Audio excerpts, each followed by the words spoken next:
सध्या पावसाने विश्रांती घेतली तरी जळगाव जिल्ह्यातील यावल मनुदेवी धबधबा हा प्रवाहित आहे, ओसांडून वाहताना आपल्याला पाहायला मिळते। आपण पाहतोय जळगाव जिल्ह्यातील सातपुडा पर्वतरांगेत सातत्याने मुसळधार पाऊस झाला आणि या सध्या पावसाने गेल्या 15 दिवसापासून विश्रांती घेतली तरी देखील मनुदेवी धबधबा हा ओसांडून वाहतोय।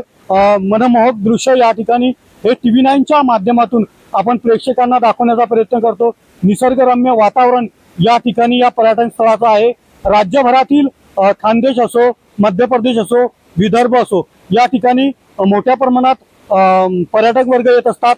त्यातच सातपुडा पर्वतरांगेतील पर्यटन स्थळ हे या ठिकाणी आहे आणि 200 ते 300 फूट उंच मनुदेवी धबधबा हा आहे आणि सध्या प्रवाहित आहे। पावसाने विश्रांती घेतली तरी देखील मनुदेवी धबधबा हा ओसांडून वाहताना आपल्याला या ठिकाणी पाहायला मिळतोय। रवी गोरे, TV9 मराठी, यावल, जळगाव।